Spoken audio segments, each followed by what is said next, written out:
தேவனுடைய தூதை நம்மளோடு பகிர்ந்து கொள்ளும்படியாக நம்முடைய அன்பு சகோதரர் ரஞ்சன் அவர்களை சபையார் சார்பாக அன்போடு அழைக்கிறேன்.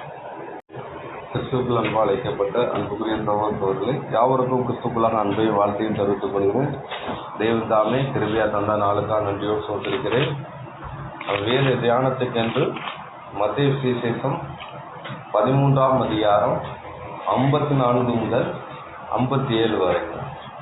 மத்தேயு 13ஆம் அதிகாரம் 53, 54 முதல் 57 வரை. 54ஆம் வசனம் முதல். தாம் வளர்ந்த ஊரிலே வந்து அவர்களுடைய ஜெப ஆலயத்திலே அவர்களுக்கு உபதேசம் பண்ணினார். அவர்கள் ஆச்சரியப்பட்டு, இவனுக்கு இந்த ஞானமும் பலத்த செய்கைகளும் எப்படி வந்தது? இவன் தச்சனுடைய குமாரன் அல்லவா? இவன் தாய் மரியாள் என்பவள் அல்லவா? யாக்கோபு, யோசே, சீமோன், யூதா என்பவர்கள் இவனுக்கு சகோதரர் அல்லவா? இவன் சகோதரிகள் எல்லாரும் நம்மிடத்தில் இருக்கிறார்கள் அல்லவா? இப்படி இருக்க இதெல்லாம் இவனுக்கு எப்படி வந்தது என்று சொல்லி அவரை குறித்து இடர் அடைந்தார்கள். இயேசு அவர்களை நோக்கி, தீர்க்கதரிசி ஒருவன் தன் ஊரிலும் தன் வீட்டிலுமே அன்றி வேறெங்கும் கனவீனமடையான் என்றார். அப்போது மார்க்கு சுவிசேஷம் 6ஆம் அதிகாரம் 1 முதல் 4 வசனம் வரை. மார்க்கு 6ஆம் அதிகாரம் 1 4 வசனம் வரை. அவர் அவ்விடம் விட்டு புறப்பட்டு தாம் வளர்ந்த ஊருக்கு வந்தார். அவருடைய சீஷரும் அவரோடு கூட வந்தார்கள். ஓய்வு நாளான போது ஜெப ஆலயத்தில் உபதேசம் பண்ண தொடங்கினார். அநேகர் கேட்டு ஆச்சரியப்பட்டு, இவைகள் இவனுக்கு எங்கே இருந்து வந்தது? இவன் கைகளினால் இப்படிப்பட்ட பலத்த செய்திகள் நடக்கும்படி இவனுக்கு கொடுக்கப்பட்ட ஞானம் எப்படிப்பட்டது? இவன் தச்சன் அல்லவா? மரியாளுடைய குமாரன் அல்லவா? யாக்கோபு, யோசே, யூதா, சீமோன் என்பவர்களுக்கு சகோதரன் அல்லவா? இவன் சகோதரிகளும் இங்கே நம்மிடத்தில் இருக்கிறார்கள் அல்லவா என்று சொல்லி அவரை குறித்து இடர் அடைந்தார்கள்.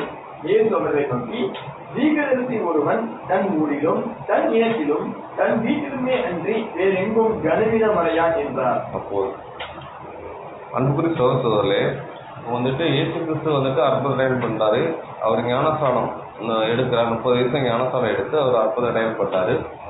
அப்போ பண்ண விஷயம் பார்த்தீங்கன்னா, ஒரு 30 வயசுல ஞானஸ்தானம் எடுத்து அந்த விஷயங்கள் பண்ணாரு. அதுக்கு முன்னாடி பார்த்தீங்கன்னா அவர் எங்கே இருந்தாருன்னு சொல்லப்படாமல் ஒரு மறைந்திருக்கார். திடீர்னு இந்த செயலை அவர் செய்ய முடிச்சல பார்த்தீங்கன்னா, அவர் ஜனங்கள் அவங்க ரொம்ப பிரமிச்சு இந்த விஷயம் பார்க்காங்க. அப்போ பார்த்தீங்கன்னா ஒரு தீர்க்கதரிசியோ யாரோ பார்த்தீங்கன்னா அவங்க தனித்து இருப்பாங்க. உதாரணத்துக்கு பார்த்தீங்கன்னா அந்த டைமில் இருந்த யோவான் சொன்னார், ஒரு தீர்க்கதரிசி தான். அவர் எங்கே இருந்தார்? ஒரு வனாந்திரத்தில் இருந்தார், ஒரு தனித்துவமாக இருந்தார். அதனால் யோவோட பார்க்க ஜனங்கள் போய் ஞாபகம் விட்டாங்க. ஆனால் இயேசு கிறிஸ்து ஒரு தீர்க்கதரிசி தான். அவர் என்ன பண்ணுறாருன்னா 30 வயசு வரை அவர் தாய் தப்பனோட இருக்கிறாரு. பின்னாடி இந்த காரியங்கள் செய்ய முடியல ஒரு பிரமித்து போட்டு பார்க்க இவருக்கு எப்படி அப்படின்னு சொல்லி அவங்க அட்ரஸ் பண்ணுறாங்க. அவங்களுடைய குடும்பத்தார், அவங்க சகோதர துறைகள்லாம் அட்ரஸ் பண்ணுறாங்க பார்க்கணும். சரி, நம்மளுடைய பாடம் என்னன்னு பார்த்தீங்கன்னா, நம்ம பாடத்தில் கவுன்சிலிங் கிடையாது. இதை ஒரு ஆராய்ச்சிக்குரிய பாடமாக நம்ம பார்க்க போகிறோம். சரியா? பாடத்தினுடைய தலைப்பு என்னன்னு பார்த்தீங்கன்னா, இயேசு கிறிஸ்துவின் உடன் பிறந்த சகோதர சகோதரிகள் இருக்கிறார்களா? இப்போ சொல்லப்பட்ட இருக்குல்ல, இருக்காங்களே, இருக்காங்களே, அவங்க சகோதர சகோதரி இருக்காங்கன்னு சொல்லி சொல்லப்பட்டிருக்கு. அப்படி தானே? யார் இருக்காங்க? யாக்கோபு, யோசே இருக்கிறார்களா அப்படிங்கிறது ஒரு கொஸ்டின் மார்க் தான். இருக்கிறார்களா அப்படிங்கிறது ஒரு கொஸ்டின் மார்க்கோட நம்ம என்ன செய்ய போகிறோம்? இந்த வேதத்தை நம்ம அணுக போகிறோம். சரியா? அப்படி இருக்கும் விஷயம் சொல்லுங்க. இவன் தச்சன் அல்லவா அப்படின்னு பார்த்தீங்கன்னா, இவர் என்ன தொழில் பண்ணியிருக்காரு? அது கார்பெண்டர் ஒர்க் பண்ணியிருக்காரு. அப்போ பார்த்தீங்கன்னா அவங்க அப்பா என்னதான் தொழில் பண்ணியிருக்கணும்? அது வேலை பண்ணியிருக்காரு. சரியா? அப்போ ஒரு தீர்க்கதரிசின்னா அந்த சைடில் ஏதாச்சும் வந்திருக்கணும். ஒரு ஆசாரியன் நடப்பில் வேற இருந்தால் வந்திருக்காரு. ஆனால் இவங்க அப்பா தச்சனா இருக்க, தச்சன் பேர்கிறவங்கலேருந்து வந்திருக்காருங்கிறாரு. ஒரு தச்சன் அல்லவா? இவருடைய மரியாள் குமாரன் அல்லவா? யாக்கோபு, யோசே, யூதா, சீமோன் என்று இவர்களுடைய சகோதரன் அல்லவா? இவர்களுக்கு சகோதரி நம்ம இடத்துல இருக்கிறார்களே என்று சொல்லப்பட்டிருக்கு. சரியா? இப்போ நம்ம வசனத்தை 2 வசனங்கள் படித்தோம். மத்தேயுலையும் படித்தோம், மார்க்லையும் படித்தோம். படிக்கும் பட்சத்தில் பார்த்தீங்கன்னா இதில் என்ன போட்டிருக்கு? இயேசு கிறிஸ்துக்கு உடன் பிறந்த சகோதரர் இருக்கிற மாதிரி. அந்த சகோதரர் யாரும் பார்த்தீங்கன்னா யாக்கோபு, யோசே, யூதா, சீமோன் இருக்கிற மாதிரி இங்கே சொல்லப்பட்டிருக்கு. சரியா? அதுக்கப்புறம் சகோதரி இருக்கிறாருன்னு சொல்லப்பட்டிருக்கு வசனத்தின் அடிப்படையில். சரியா? இப்போ உங்களிடத்துல ஒரு கேள்வி முன் வைக்கிறேன். இயேசு கிறிஸ்துக்கு உடன் பிறந்த சகோதரர் இருந்தார்களா? இருந்தாங்க. லாரன்ஸ் பிரதர் வந்து இருந்தாங்கன்னு சொல்லி சொல்றாங்க. வேற யாருக்கு ஐடியா இருக்கா இருந்தாங்களா சொல்லி?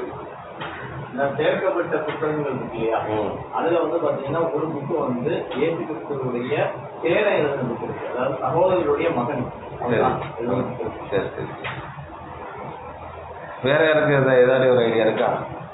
வேதங்கிறதான விஷயம் நம்ம வந்து பைபிள்ல வேதம் சொல்லுவோம், இல்லை அதுக்கு இன்னொரு பேர் என்ன, சத்திய வேதாகம்னு சொல்றோம். என்ன ஒரு வேதத்துக்கு சத்திய வேதாகம். அப்ப சத்தியம்னு என்னது? உண்மை. அப்படின்னா ஒருத்தன் போதித்தால் தேவனுடைய வாக்கின்படி போதிக்க கடவுள். அப்போ பேசிக்கலா நம்ம கொடுக்கப்பட்ட இது. அப்போ இந்த ஒருத்தன் போதித்தால்னா அப்போ நம்ம வந்து ஒரு போதிக்கிறது. இப்போ நான் ஒரு விளக்கம் கொடுக்குறதா எதுலேருந்து விளக்கம் கொடுக்கணும்?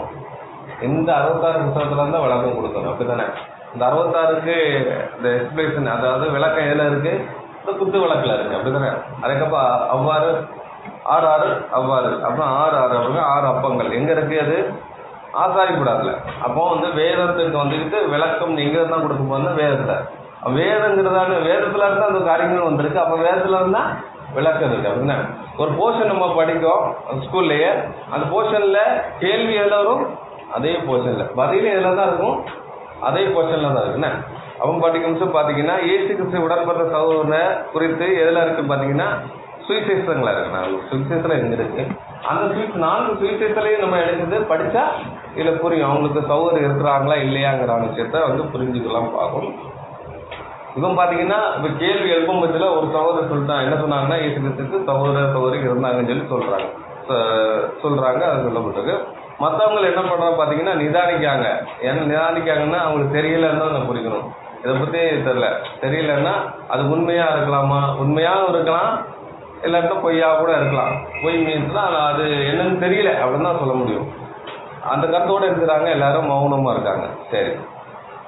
அதுக்கப்புறம் பார்த்தீங்கன்னா கிறிஸ்தவ மண்டலத்தில் ரோமன் கத்தோலிக்க ஜனங்கள் எழுச்சுறாங்க. பார்த்தீங்கன்னா கிறிஸ்தவர்களில் ரோமன் கத்தோலிக்க ஜனங்கள் இயேசு கிறிஸ்துவுக்கு சகோதரர்கள் இருக்காருன்னு நம்ப மாட்டாங்க.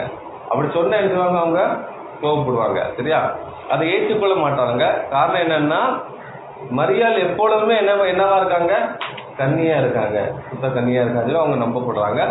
அதே மாதிரி மரியாள் இருக்காங்கல்ல, மரியாள் வந்துட்டு மறித்தாங்க. அதை வந்துட்டு என்ன பண்றாங்க பாத்தீங்கன்னா அவங்க ஏற்றுக்கொள்ள, அதை விண்ணேகம் சென்ற நாள் சொல்லி கொண்டாடுறாங்க. ஒரு திருவிழாவே கொண்டாடுறாங்க. அது எப்பயாவும் ஜனவரி மாதம் 15 கொண்டாடுறாங்க. இன்னைக்கு அப்புறம் தெரியலன்னா அந்த ஜனவரி மாதம் கொண்டாடுவாங்க. மரியாளுக்கு விண்ணேகம் சென்றான்னு சொல்லி கொண்டாடுறாங்க. அதனால பாத்தீங்கன்னா மரியாளுக்கு பிறந்த பிள்ளைகள் இல்லைன்னு சொல்லி அவங்க நம்புறாங்க. இன்னொன்று பார்த்தீங்கன்னா எப்பொழுதுமே அவங்க கன்னியா இருக்காங்கன்னு சொல்லி நம்புறாங்க. இது வந்து உண்மையா அழுகிறான விஷயத்த வந்துக்கிட்டு வேதத்தில் பார்க்கும். வேதத்தில் வந்து நம்ம தேடி பார்க்க போகிறோம்.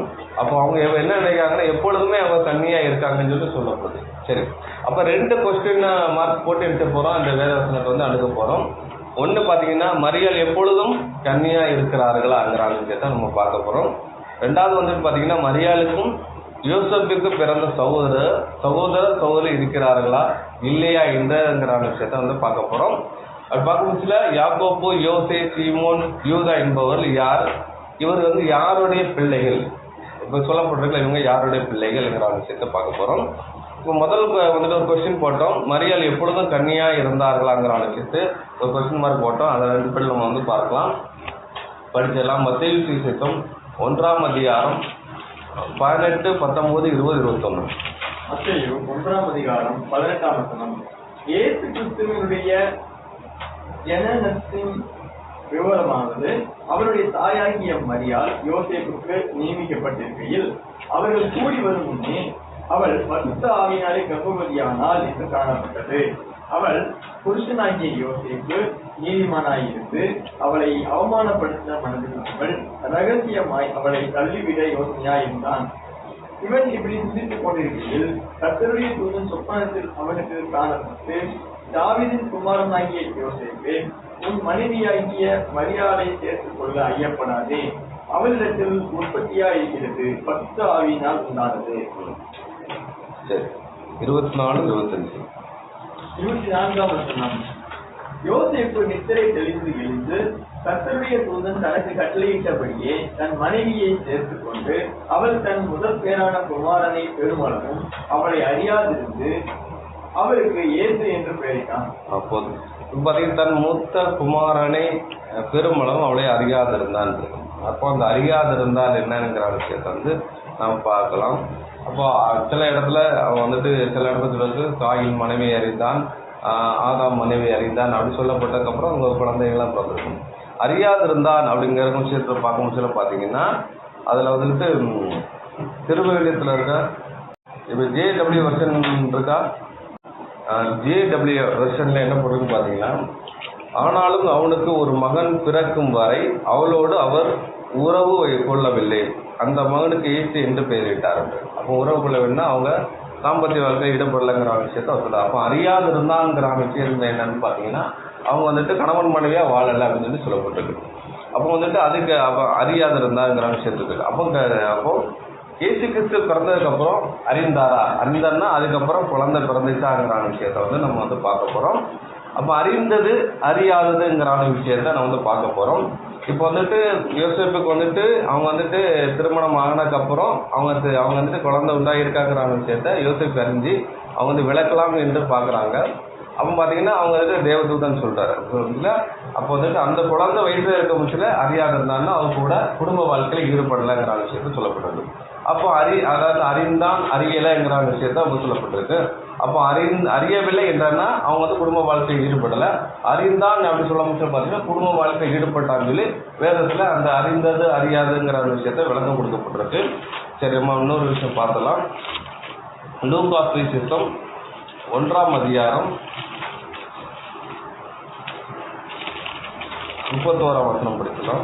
லூக்கா 1ஆம் அதிகாரம் 31ஆம் வசனம், அதுல இருந்து 35 வசனம் வந்து படிக்கலாம். இதோ நீ கர்ப்பவதியாகி ஒரு குமாரனை பெறுவாய், அவருக்கு இயேசு என்று பெயரிடுவாயாக.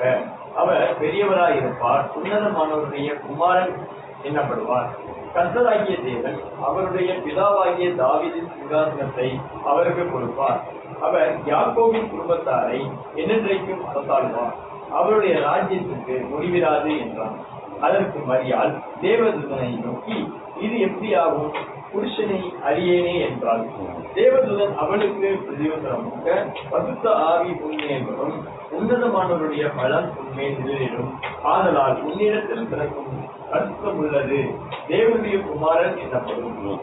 அப்போ வந்துட்டு புருஷனை அறியனேன்னு சொல்றது. அப்போ புருஷனை அறியிற விஷயம் என்னன்னா புருஷனோடு சேர்ந்து வாழ்ந்தாதான் அவங்க குழந்தை பிறக்கும். அதுதான் சொல்றாரு, நான் புருஷனை அறியனேங்கிற விஷயத்த அவங்க சொல்றான்னு பார்க்கணும்.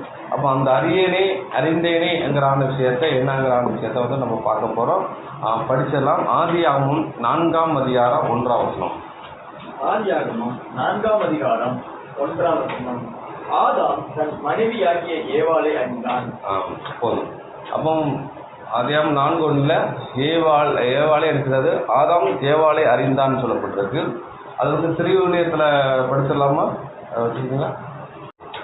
ஆதியாகமம் 4:1. ஆதாம் தன் மனைவி ஏவாளுடன் கூடி வாழ்ந்தான், அவள் கருவுற்று காயினை பெற்றெடுத்தாள், அவள் ஆண்டவர் அருளால் ஆண்மகன் ஒருவனை நான் பெற்றுள்ளேன் என்றாள். இந்த திருவிழத்தில் என்ன போட்டிருக்குன்னு பார்த்தீங்கன்னா, ஆதாமுக்கு அவர் மனைவிக்கு பாலின உணவு கொண்டான்னு சொல்லி சொல்லப்பட்டிருக்கும். வேற யாராவது திருவிழா வச்சிருக்கீங்களா? சரி, ஆதியாகமம் 4:17. காயின் தன் மனைவியை அறிந்தான், அவள் கர்ப்பவதியாக்கி ஏனோக்கை பெற்றாள். அப்பொழுது அவன் ஒரு பட்டணத்தை கட்டி அந்த பட்டணத்திற்கு அவன் பார்த்தீங்கன்னா ஆதியாகமம் 4:17 காயின் மனைவி அறிந்தான் இருக்கும். அதுக்கும் திருவிழத்தில் என்ன பண்ணுறது பார்த்தீங்கன்னா, மை பைபிள்ங்கிற விஷயத்துல பைபிள் என்ன பண்ணுறாங்க, காயின் தன் மனைவியை பாலின உறவு கொண்டான் இருக்கும். அதுக்கப்புறம் தான் குழந்தை பிறந்திருக்கு. அப்போ அறிந்தான்ங்கிற விஷயத்துல என்ன, பாலின உணர்வு கொண்டு அது குழந்தை பிறக்கிறதுக்கு. அறியப்படவில்லை அப்படின்னா அந்த பாலின உணர்வு கொள்ளவில்லைங்கிற விஷயத்தை அது சொல்லப்படுதுன்னு பார்க்கணும். சரி, அதுக்கப்புறம் இன்னொரு விஷயம் படிச்சிடலாம். ஆதியாகமம் 38ஆம் அதிகாரம் 38:6 முதல் படிக்கலாம். 19 ஆதியாகமம் 38:6. யூதா தன் மூத்த மகனாகிய ஏர் என்பவனுக்கு தாமார் என்னும் பெயருள்ள ஒரு பெண்ணை கொண்டான். தொடர்ந்து முடியும். யூதாவின் மூத்த மகனாகிய ஏர் என்பவன் கர்த்தரின் பார்வைக்கு கொல்லாதவனாய் இருந்ததனால் கர்த்தர் அவனை அழித்து போட்டார். அப்பொழுது யூதா ஓனானை நோக்கி, நீ உன் தமையன் மனைவியை சேர்ந்து அவளை மைத்துன சுதந்திரமாய் படைத்து உன் தமையனுக்கு சந்ததி உண்டாக்கு என்றான். அந்த சந்ததி தன் சந்ததியாயிராது என்று ஓனான் அறிந்தபடியினாலே அவன் தன் தமையனுடைய மனைவியை சேரும்போது தன் தமையனுக்கு சந்ததி உண்டாகாதபடி தன் வித்தை தரையிலே விளைவித்து கெடுத்தான். அவன் செய்தது கர்த்தரின் பார்வைக்கு கொல்லாததா இருந்ததினால் அவனையும் அவர் அழித்து போட்டார். அப்பொழுது யூதா தன் குமாரனாகிய சேலாவும் அவன் சகோதரன் பெற்றது போல் சாவான் என்று அஞ்சி தன் மருமகளாகிய தாமாரை நோக்கி, என் குமாரனாகிய சேலா பெரியவனாகும் மட்டும் நீ உன் தகப்பன் வீட்டிலே கைம்பெண்ணாய் தங்கியிரு என்று சொன்னான். அந்தபடியே தாமார் போய் தன் தகப்பன் வீட்டிலே தங்கியிருந்தான். அப்படி நீங்க படிச்சுக்கிட்டே வந்தீங்கன்னு பாத்தீங்கன்னா அது யூதாக்கு பிறந்த பிள்ளைகள் இருக்கும். அவங்க வந்துட்டு தாமார் கொடுக்கும் பட்சத்துல அவங்க வந்துட்டு அந்த பிள்ளைகள் என்ன பார்த்தீங்கன்னா மறிக்கும். அதுக்கப்புறம் பார்த்தீங்கன்னா அது இளைய குமாரர் கொடுப்பேன்னு சொல்லுவார், அது கொடுக்க மாட்டார். அதுக்கப்புறம் பார்த்தீங்கன்னா இவங்க வந்துட்டு இது பண்ணிடுவாங்க. அதுக்கப்புறம் பார்த்தீங்கன்னா அந்த யூதா கூட என்ன செய்வாங்க பார்த்தீங்கன்னா அவங்க வந்துட்டு சேர்ந்து அவங்களுக்கு குழந்தை பிறக்கும் பார்க்கும். அப்படி 24, 25, 26 வருஷம் படிக்கும். 24, 38 ஏறக்குறைய 3 மாதம் சென்ற பின்பு உன் மருமகளாகிய தாமார் வேசித்தனம் பண்ணினாள். அந்த வேசித்தனத்தினால் கர்ப்பவதியுமானாள் என்று யூதாவுக்கு அறிவிக்கப்பட்டது. அப்பொழுது யூதா அவளை வெளியே கொண்டு வாருங்கள், அவள் சுத்தரிக்கப்பட வேண்டும் என்றார். அவள் வெளியே கொண்டு வரப்பட்ட போது அவள் தன் மாமனிடத்திற்கு அந்த அடைமானத்தை அனுப்பி, அந்த பொருட்கள் உடையவன் எவனோ அவனாலே நான் கர்ப்பவதி ஆனேன், இந்த முத்திரை மோதிரமும் இந்த ஆரமும் இந்த கோலும் யாருடையவைகள் பாரும் என்று சொல்லி அனுப்பினாள். யூதா அவைகளை பார்த்தறிந்து, என்னிலும் அவள் நீதியுள்ளவள், அவளை என் குமாரனாகிய சேலாவுக்கு கொடாமல் போனே என்றான். அப்புறம் அவன் அவளை சேரவில்லை. இதுல இருந்து இந்த இன்சிடென்ட் ஏன் படிச்சோம் பாத்தீங்கன்னா, அவங்க வந்துட்டு அவங்க மருமகள் தெரியாம அவங்களோட சேர்ந்து அவங்கள்ட்ட குழந்தை பிறகு அதுக்கப்புறம் பார்த்தீங்கன்னா அந்த மருமகளை மனைவியை எடுத்துக்கொள்ள அதுக்கப்புறம் அவங்க கூட சேரலைங்கிறது சொல்லப்படுது. அதே இது திருவிழத்தில் படித்தீங்கன்னா யூதாவுக்கு எல்லாம் புரிந்து போயிடுச்சு, அவர் சொல்வது சரி, நானே தவறு செய்து விட்டேன், நான் சொன்னபடி அவளுக்கு கொடுக்கவில்லை உணர்ந்து அவள் மீண்டும் தாமரோடு பாலின உணர்வு கொள்ளவில்லை என்றது. இப்போ பார்த்தீங்கன்னா இது ஏன் படித்தோம் பார்த்தீங்கன்னா, அங்கே இயேசு கிறிஸ்து பிறந்ததுக்கு அப்புறம் வந்துக்கிட்டு பார்த்தீங்கன்னா அவங்க வந்துட்டு இயேசு கிறிஸ்து பிறக்கிற வரைக்கும் வந்துட்டு என்ன பார்த்தீங்கன்னா பாலிவினம் கொள்ளல. இயேசு கிறிஸ்து பிறந்ததுக்கு அப்புறம் பாலிவினரை கொண்டாடா, அதுக்கப்புறம் குழந்தை பிறந்துச்சாங்கிற விஷயத்தை நம்ம வந்து பார்க்க போகிறோம். இன்னொரு விஷயம் பார்த்தீங்கன்னா, ஆனால் ரோமன் கத்தோலிக்க என்ன சொல்கிறாங்கன்னா அவங்க அந்த மாதிரி ஈடுபடலை, அவங்க எப்போவுமே கன்னியாக இருந்தாங்கிற விஷயம் சொல்லப்படுது. அப்போ பார்த்தீங்கன்னா இங்கே யூதா நடந்த மாதிரி இங்கே வந்து யோசேப்பு நடந்தாரா, அப்படி நடந்தாரா, அதுக்கப்புறம் வந்துட்டு மரியாதை வந்து அவங்க தொடரல தொடாமல் அவங்க விட்டு இருந்தாங்களாங்கிற விஷயத்த நம்ம பார்க்க போகிறோம். வேத வசனத்தோடு எடுத்தது நம்ம வந்து பார்க்க போகிறோம். அப்போ வந்துட்டு அதை கூட நம்ம படிச்சிடலாம். 1 கொரிந்தியர் 7:2 ஏன் திருமணங்கிறான ஒரு பந்தத்தை தேவனை ஏற்படுத்துறாங்கிற விஷயத்த அப்போஸ்தலன் பவுல் வந்து சொல்றாரு. 1 கொரிந்தியர் 7:2 ஆகிலும் எத்தனம் இராதபடிக்கு அவளவர் தன் சொந்த மனைவியையும் அவளவர் தன் சொந்த புருஷனையும் உடையவர்களாக இருக்க வேண்டும். அது திருவிழத்தில் படிக்கலாம்.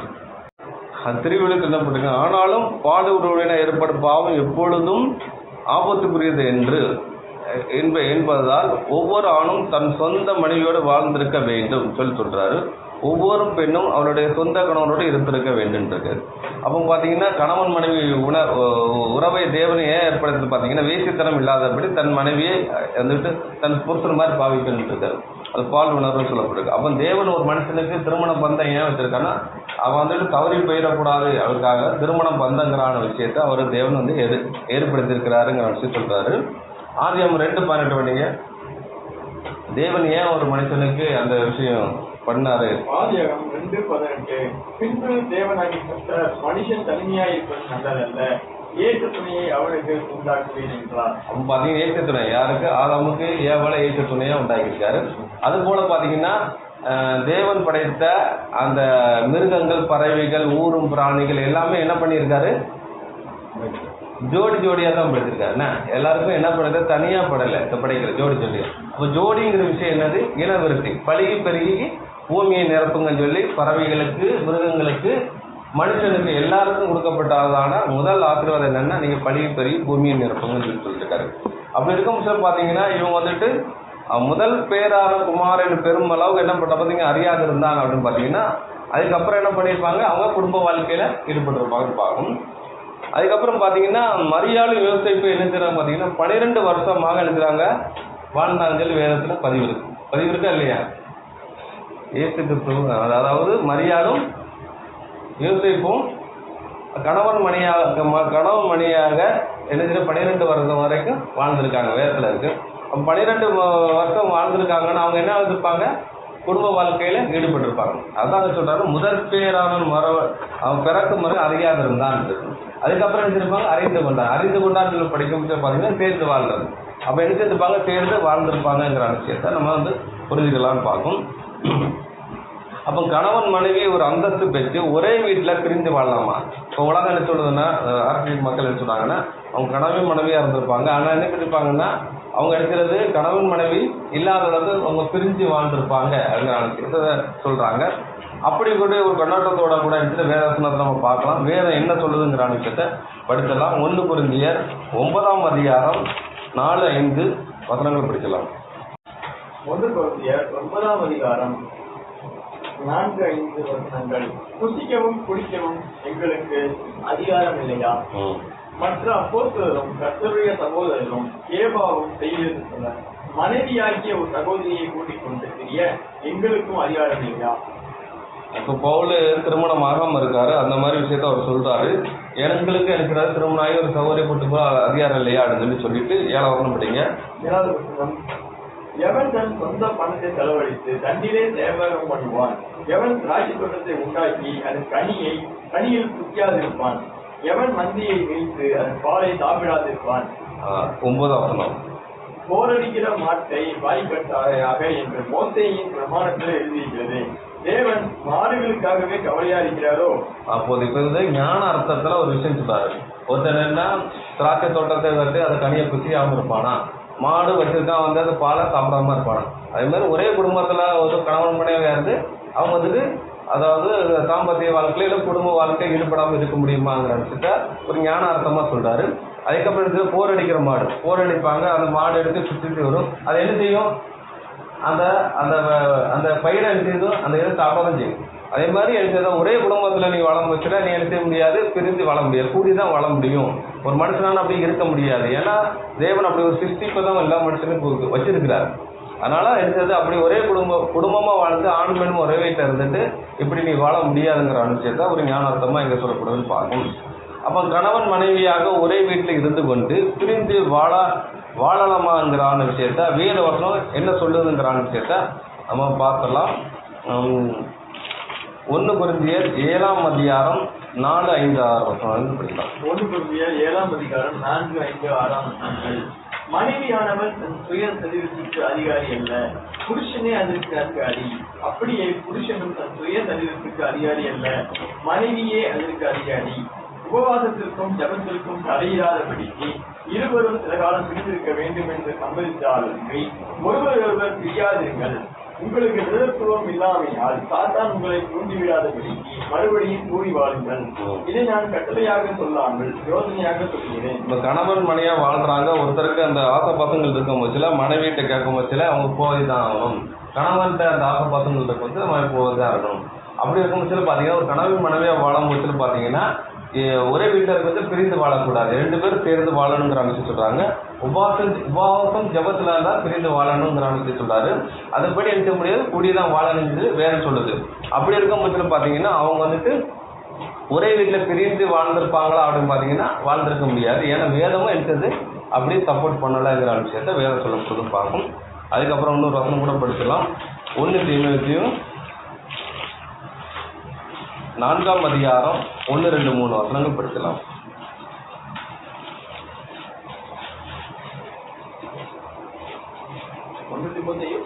1 தீமோத்தேயு 4ஆம் அதிகாரம் 1, 2, 3. 1 தீமோத்தேயு 4ஆம் அதிகாரம். ஆகிலும் ஆவியானவர் வெளிப்படையாய் சொல்லுகிறபடி பிற்காலங்களிலே மனசாட்சியிலே சூடுண்ட பொய்யருடைய மாயத்தினாலே சிலர் வஞ்சிக்கிற ஆவிகளுக்கும் பிசாசுகளின் உபதேசங்களுக்கும் செவி கொடுத்து விசுவாசத்தை விட்டு விலகி போவார்கள். விவாதம் பண்ணாதிருக்கவும் விசுவாசிகளும் சத்தியத்தை அறிந்தவர்களும் சோதரத்தோடு அனுபவிக்கும்படி தேவன் படித்த போதன பதார்த்தங்களை விளக்கவும் வேண்டும் என்று அந்த பொய்யை கட்டளையிடுவார்கள். 4ஆம் வசனம். தேவன் படைத்ததெல்லாம் நல்லதா இருக்கிறது, சோதரத்தோடு ஏற்றுக்கொள்ளப்படுமாயில் ஒன்றும் தள்ளப்படத்தக்கதல்ல. அப்ப தேவன் படைத்ததெல்லாம் நல்லது என்று நல்லதா இருக்கிறது என்று எழுது. அப்ப தேவன் சித்திக்க முச்சில என்ன பண்றாரு, ஜோடி ஜோடியா படிக்க முச்சில நல்லது நல்லது என்று சொல்லி படிக்கிறார். அப்படித்தானே? அப்ப விவாகம் பண்ணாத இருக்கவும் இருக்கு. அப்ப விவாகம் பண்ண திருமணம் பந்தம் பண்ணாத இருக்குன்னு சொல்லி ஒரு சட்டம் பிறப்பிச்சா அது என்ன சட்டம்? தவறான சட்டம் அப்படின்னு சொல்லுது. இப்போ பார்த்தீங்கன்னா உலகத்துல ஒரு கிறிஸ்தவ மண்டலம் இருக்கு. அவங்க என்ன பண்றாங்க பாத்தீங்கன்னா திருமணம் ஆகாம இருக்கிறாங்க, ஒளிஞ்சுறாங்க. ஏன்னா திருமணமான தீட்டு அப்படி பண்ணக்கூடாதுங்கிற விஷயத்த சொல்றாங்க. ஆனா திருமணம் வந்துட்டு விவாகம் கணம் உள்ளது, மரியாதைக்குரியதுன்னு சொல்றாரு. அப்ப அது ஒரு மனிதனா பிறந்தவர் கண்டிப்பான முறையில ஒரு செய்தாகணும். ஆணா இருந்தாலும் சரி பெண்ணா இருந்தாலும் சரி திருமணம் பந்தம்ங்கிறது தேவனால் ஏற்பட்டது. ஏன்னா அந்த விஷயத்த தான் நம்ம ஆண்டவரை குறித்து ஆதாமுக்கும் ஏவாளுக்கும் திருமணம் பந்தம்னு உறவை ஏற்படுத்தி அது மூலமா தான் குழந்தை பெருச்சு. அப்ப இவங்க கணவன் மனைவியா அவங்க நினைச்சாங்க வாழ்ந்திருக்கும் சில அவங்களுக்கு குழந்தை பெறதுக்கு வாய்ப்பு இருக்குன்னு பார்க்கணும். அப்படி என்றால் மரியாளுக்கும் யோசேப்பு கூடி வாழ்ந்தால் குழந்தை பிறக்கிற வாய்ப்பு இருக்கு. ஆனால் இயேசு கிறிஸ்து தவிர வேற குழந்தைகள் அவங்களுக்கு கிடையாது. அப்போ இதுக்கு முன்னாடி வாசித்தவங்க யாரு, அந்த பிள்ளைகள் யாருங்கிற விஷயத்த நம்ம பார்க்க போறோம். இன்னொன்று பார்த்தீங்கன்னா நம்ம ஞான அர்த்தத்தோட ஒரு விஷயத்த கம்பேர் பண்ண போறோம். அபிரகாம் இருக்காரு. அபிரகாம் ஈசாக்கு யாரு? ஈசாக்கு யாருக்கு கம்பேர் பண்றோம்? நம்ம ஆண்டவரை ஈசாக்கு. அவர் ஒரே குமாரனே அவங்க பலியிட்டதுனால எனக்கு தான் பண்றோம். அப்போ தேவன் சாராளுக்கு ஈசாக்கு இருந்தா ஒரே குமாரனை தான் கொடுத்துருக்காரு. அப்படிதானே? அதே மாதிரி பாத்தீங்கன்னா இந்த மரியாள் யோசேப்பு வந்துட்டு இயேசு கிறிஸ்து யாரு? வளர்ப்பு தாய் தகப்பன். அப்படித்தானே? இப்போ அவங்களுக்கு இயேசு கிறிஸ்துக்கும் மரியாளுக்கும் கிட்டத்தட்ட 4 ஆண் பிள்ளைகள் இருக்கு, சகோதரி இருக்கான்னு வைங்களேன். கிட்டத்தட்ட 10 பிள்ளைகள். இயேசு கிறிஸ்துவ சேர்த்து 9, இயேசு கிறிஸ்துவ சேர்த்து 10ன்னு வைங்களேன். அப்போ ஒரு பிள்ளை 10 பிள்ளை பிறக்கிற இடத்துல அந்த வீட்டுல அந்த குழந்தைக்கு எப்படி மதிப்பு இருக்கும்? ஒரு குழந்தை பிறந்த வீட்டுல எப்படி மதிப்பு இருக்கும்? அதே மாதிரி 10 குழந்தை பிறக்கிற வீட்டுல பாத்தீங்கன்னா அந்த குழந்தைக்கு எப்படி இருக்கும் மதிப்புன்னா அது அவ்வளவு சொல்ல முடியாது. ஆனா ஒரு குழந்தை இருக்கிற வீட்டுல பாத்தீங்கன்னா அந்த ஒரு குழந்தை தான் இருக்கிற பிள்ளைய வீட்டுல ராஜாவா இருக்கும். அந்த குழந்தை சொல்றதா அந்த வீட்டுல சட்டம். அப்படிதானே இருக்கும். அந்த மாதிரி இருக்கும். அதே மாதிரி பாத்தீங்கன்னா ஏசு கிறிஸ்து இந்த பூமிக்கு வர்றது பாத்தீங்கன்னா அவர் கிஃப்ட். அது மாதிரி கெஸ்டாவே வந்திருக்காரு. அப்ப அவரை ராஜ உபசரித்தோட மரியாதை செலுத்துறோம். அப்படிதானே? அதே மாதிரி இவரை எடுக்கிறோமா எப்படி அந்த ஆட்டை எப்படி பாதுகாக்கணும்? அந்த பக்க ஆட்டை கண்ணும் கருத்துமா பாதுகாக்கணும். அப்படிதானே? எத்தனை நாள்? அந்த 4 நாள். அதே மாதிரி இங்கே அதாவது தேவனுடைய அபிஷேகம் யார் மேல இருக்கோ அவங்கதான் பிரகாசிக்கப்படுவாங்க. சாலமோனதான் தாவீது ரொம்ப கேர் பண்ணி பார்த்துட்டாரு. அதனால சாலமோன் மேல அபிஷேகம். அது இவங்க ரொம்ப ஹேர் பண்ணி பாக்குறதுனாலதான் இப்படி இருக்குன்னு பார்க்கும். அப்போ அவங்களுக்கு அந்த பிள்ளைகள் இருந்தாங்களா இல்லையாங்கிற விஷயத்த நம்ம பார்க்க போறோம். நம்ம அதை கூட படிச்சிடலாம். ஆனா இயேசு கிறிஸ்து தான் மரியாளுக்கு வளர்ப்பு தாய். அதாவது அதுக்கப்புறம் எடுத்துட்டு அவங்களுக்கு கூடி வாழ்ந்துருப்பாங்க. ஆனாலும் குழந்தை பெறதுக்கு வாய்ப்பு, குழந்தை பெறதுக்குள்ள பிளாக்கியத்தை எனக்கு தேவன் அவங்களுக்கு கொடுக்கலங்கிற விஷயத்த நம்ம பார்க்க போறோம். படிச்சிடலாம். லூக்கா சுவிசேஷம் 2ஆம் அதிகாரம் 39 முதல் 52 வரை படிக்கலாம். லூக்கா 2ஆம் அதிகாரம் 39ஆம் வசனம் முதல். கர்த்தருடைய நியாயப்பிரமாணத்தின்படி சகலத்தையும் அவர்கள் செய்து முடித்த பின்பு கலிலேயா நாட்டில் உள்ள தங்கள் ஊராகிய நாசரேத்துக்கு திரும்பி போனார்கள். பிள்ளை வளர்ந்து ஆவியிலே பலன் கொண்டு ஞானத்தினால் நிறைந்தது. தேவனுடைய கிருபையும் அவர் மேல் இருந்தது. அவருடைய தாய் தகப்பன்மார் வருஷந்தோறும் பஸ்கா பண்டிகையிலே எருசலேமுக்கு போவார்கள். அவருக்கு 12 வயதான போது அவர்கள் அந்த பண்டிகை முறைமையின்படி எருசலேமுக்கு போய் பண்டிகை நாட்கள் முடிந்து திரும்பி வருகிற போது பிள்ளையாகிய இயேசு எருசலேமிலே இருந்துவிட்டார். இது அவருடைய தாயாருக்கும் யோசேப்புக்கும் தெரியாதிருந்தது. அவர் பிரயாணக்காரர்களின் கூட்டத்திலே இருப்பார் என்று அவர்கள் நினைத்து ஒரு நாள் பிரயாணம் வந்து உறவினர் முறையாடத்திலும் அறிமுகமானவர்களிடத்தும் அவரை தேடினார்கள். காணாததினாலே அவரை தேடிக்கொண்டே எருசலேமுக்கு திரும்பி போனார்கள். 3 நாளைக்கு பின்பு அவர் தேவாலயத்திலே போதகர் நடுவில் உட்கார்ந்திருக்கவும் அவர்கள் பேசுகிறதை கேட்கவும் அவர்களை வினாவவும் கண்டார்கள்.